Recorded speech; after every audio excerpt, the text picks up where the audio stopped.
cette 12e édition, ce qui veut dire que le salon il a commencé vraiment avec les relations euro-arabes.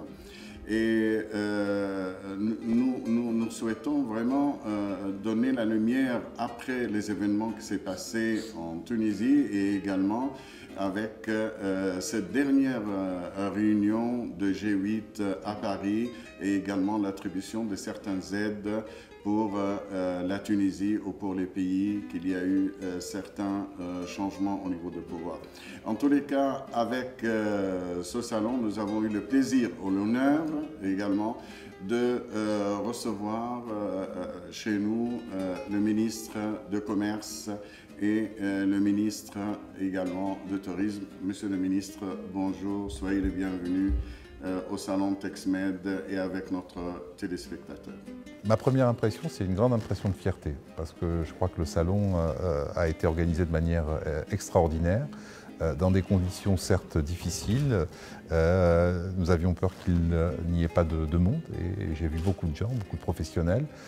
Tous les professionnels tunisiens étaient présents, et tous ont fait un effort, et c'était visible pour réellement montrer la qualité de leur savoir-faire. Et c'est assez remarquable et c'est assez exceptionnel. Qu'est-ce que vous en pensez de relations euro-tunisiennes et euro-arabes en général? Si on revient un petit peu en arrière, je crois qu'il y a une démonstration qui est faite aujourd'hui, c'est que l'industrie du textile en Tunisie se porte bien.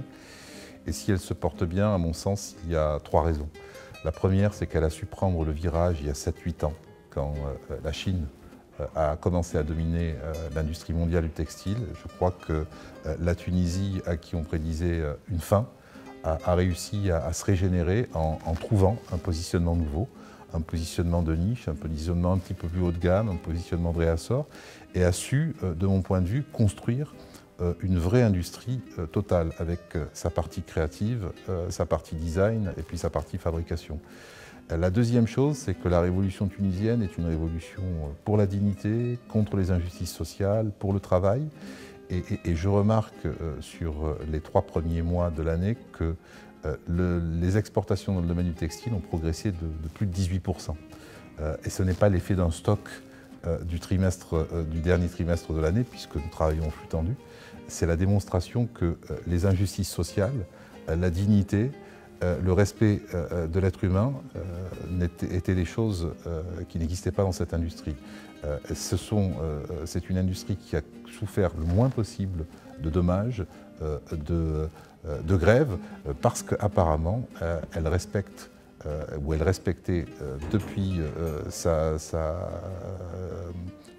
restructuration le contrat social, et ça c'est important. Aujourd'hui, elle est prête à aller conquérir d'autres marchés. Je pense que l'avenir est devant elle. Et les relations que nous avons avec nos amis européens vont aider dans ce sens-là. Le G8 a été une occasion importante pour la Tunisie de venir exprimer sa vision, de venir montrer qu'elle n'était pas un faire-valoir, de venir dire aux grands de ce monde que si le Portugal avait droit à une aide de 75 milliards d'euros pour redresser son économie, la Grèce une aide de 100 milliards d'euros pour redresser son économie, l'Irlande une aide de 24 milliards d'euros pour redresser son économie, ça n'est pas parce qu'ils faisaient partie de l'Europe, mais c'est parce qu'ils font partie de pays qui aujourd'hui respectent les valeurs universelles de liberté et de droit. Et la Tunisie, aujourd'hui, a franchi ce cap, et les frontières ne sont plus physiques. Il n'y a plus de Est-Ouest, ni de Nord-Sud. Il y a les pays qui respectent les valeurs universelles, dont on fait aujourd'hui partie, et ceux qui ne les respectent pas. Et faisant partie de ce groupe de pays respectant ces valeurs universelles, nous avons droit, nous aussi, aux leviers financiers qui vont nous permettre de relancer et de redresser notre économie. Et c'est ça le vrai message qu'est allé porter notre Premier ministre, et je pense qu'il a été largement entendu par la communauté mondiale. Quelle est votre vision des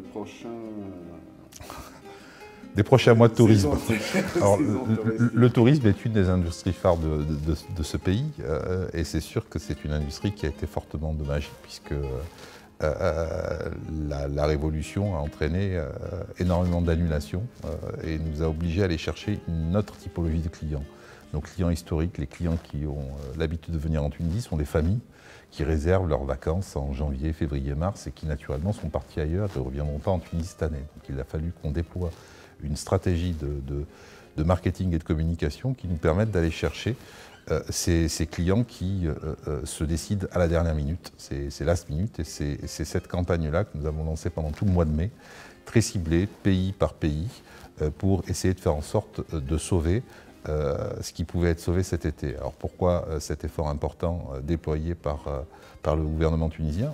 Parce que l'industrie touristique est très importante, elle emploie de manière directe 350 000 personnes, 350 000 autres personnes de manière indirecte. C'est un Tunisien sur 5 qui vit du tourisme et c'est très important de faire en sorte que cette industrie ne se dégrade pas l'été arrivant. La deuxième chose, c'est que notre saison démarre réellement à partir du mois de juin. Et c'est là la haute saison. Et donc il y a encore matière de faire cet effort supplémentaire, cet effort particulier, pour essayer de faire en sorte que juillet, août, et pourquoi pas septembre, octobre, novembre, qui peut être une arrière-saison assez intéressante, puisse être pleine. Et la dernière chose, c'est que quand vous avez, pour le moral des Tunisiens, ça va être très important. Vous savez, quand vous avez une usine qui est ferme, elle est dans une zone industrielle, elle est à l'abri des regards.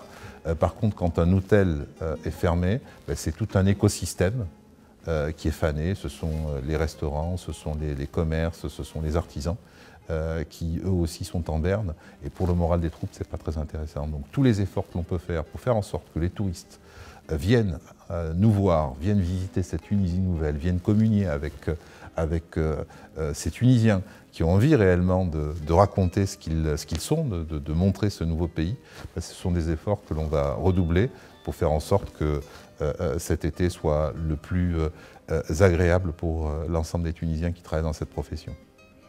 En tous les cas, c'est tout ce qu'on espère pour la Tunisie. Et aussi, on le sait très bien que la Tunisie a un taux de croissance qui est assez important.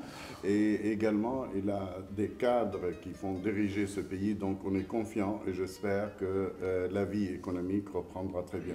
Monsieur le ministre, je vous remercie infiniment de votre visite. Merci. Et j'espère vous trouver dans d'autres manifestations touristiques, cette fois-ci en Tunisie ou ailleurs. Oui, merci. Je pense que c'est une manifestation qui donne le nouveau visage de la Tunisie, beaucoup plus ouvert, beaucoup plus confiant, beaucoup plus fort et beaucoup plus serein. Et je pense que quand on voit un salon de ce type, on a beaucoup d'espoir et beaucoup de confiance en la Tunisie de demain. 2011 va être une année difficile, c'est certain, l'économie va souffrir, mais en contrepartie, nous avons gagné quand même une révolution, nous avons gagné la liberté, nous avons gagné un pays qui va devenir le phare de cette Afrique, un phare dans la Méditerranée, et ça vaut bien quelques petits sacrifices.